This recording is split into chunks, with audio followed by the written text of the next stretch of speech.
Good morning guys. Punta po tayo ng simbahan kasi may simba dito sa aming barangay.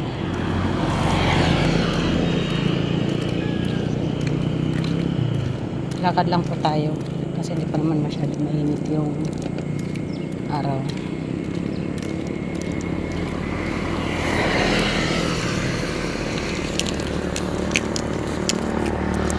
Simba po muna tayo.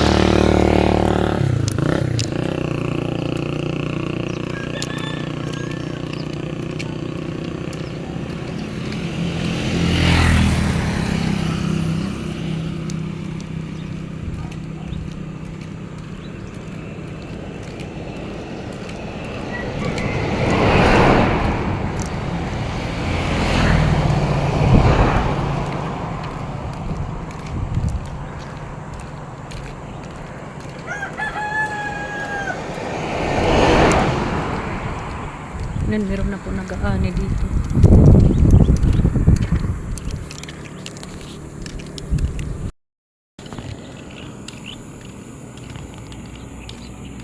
So guys, good morning. Lakad lang po tayo papuntang simbahan. Ang ganda na po ng mga palay dito, kahit maliliit lang yung nataniman. Ganda naman yung mga huling tanim. Kasi yung una talaga yung iba wala daw na ani. Ano na, medyo hinog na.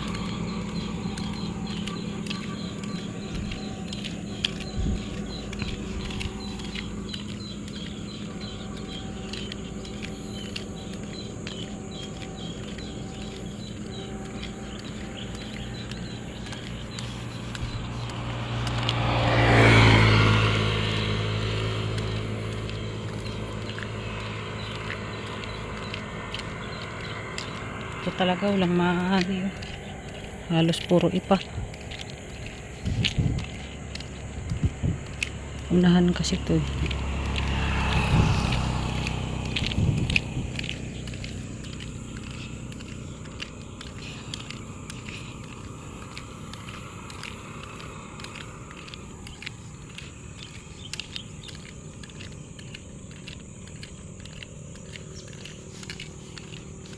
Ang ganda po ng sikat ng araw ngayon. Mukhang maghapon yata. Malinaw na malinaw po yung langit.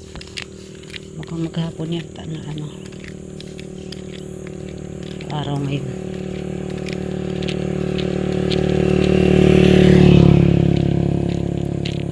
Pag uwi mamaya galing ng simba, ganap na naman sa mga gagawin. Ang ganda po ng palay.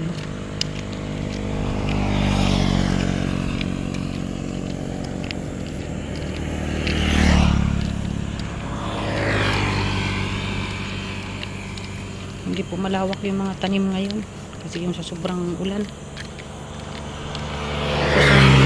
Tapos medyo tumigil-tigil man yung ulan eh, yung mga punla naman yung kinain ng ano, daga.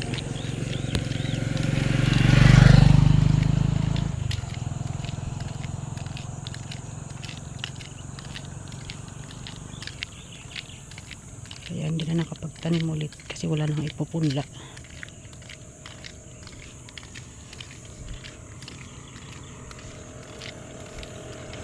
Buti pa sila dito meron ng bilad. Hindi ka masimba?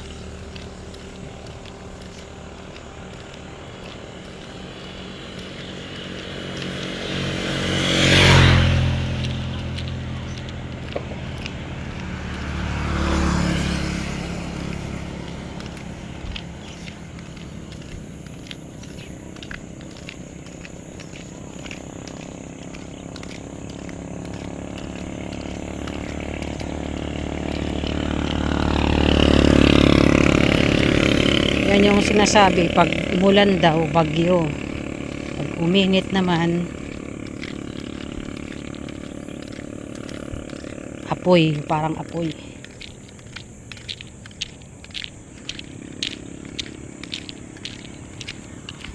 Ganda po ng palay.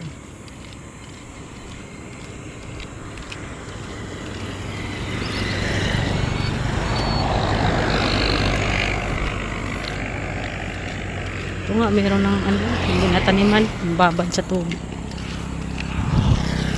Yung palay kasi dito sa amin, yung pagtanim, wala na yung abono ba? Yung wala ng mga pataba.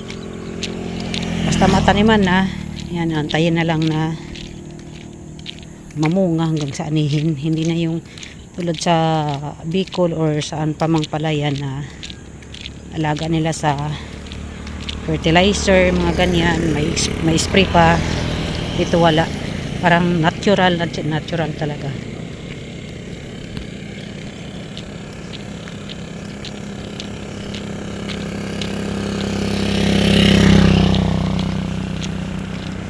Dati nung naglalakad kami dito, bata pa ako.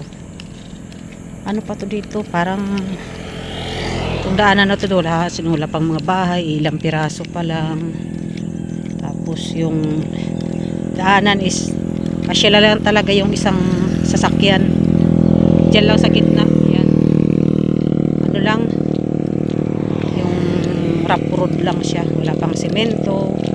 Tapos yung gilid-gilid, talagang makapaglakad ka pa kahit hanggang Dumbayan kasi malamig pa nung panahon na yun. Tsaka yung mga paligid, ano pa, mga damo, mataas na damo. Nilalakad ko lang yan dati. Galing doon sa bayan hanggang dito kasi kahit alas 12 kaya pang lakarin, hindi pa mainit yung araw. Kaya mo pa ngayon, alas 8 pa lang, grabe na yung init. Kaya masasabi ko iba na talaga yung panahon ngayon. Ngayon sobrang lawak na. 4-way na yung ano, yung kalsada. Dati isang yung gulong lang ng jeep. Yun na napagkasyahan. Ngayon grabe na. Lawak na. Highway na rin kasi dito eh.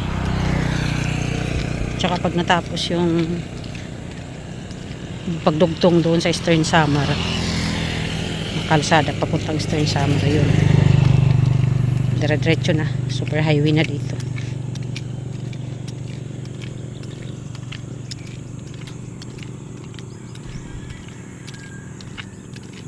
Ilang minuto rin yung ano, yung lalakarin ko.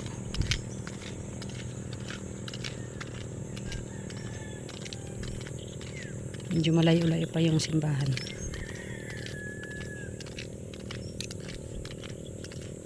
Talagang tamang lakad lang yung gagawin mo, parang pagpapawis. Ito pawisan na ako eh. Pero okay lang, minsan lang naman. Buti may payong. Wala, nako, hindi ko kayanin maglakad papunta dito kasi ito mainit-init na nga.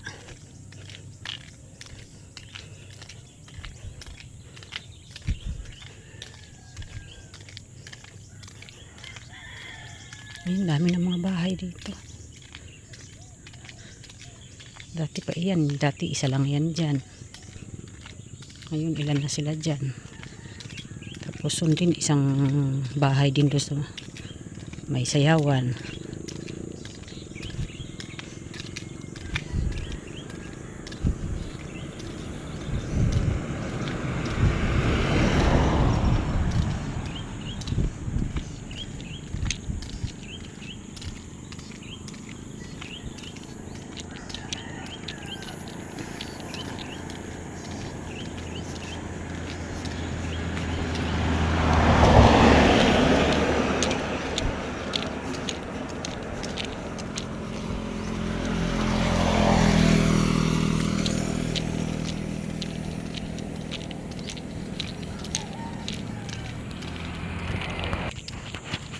Yan, malapit na po yung simbahan dyan po.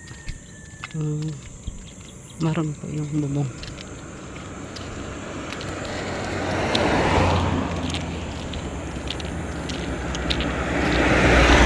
Yan, bagong Super Health Center daw.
Yan, humang ka na nga nauli ka na.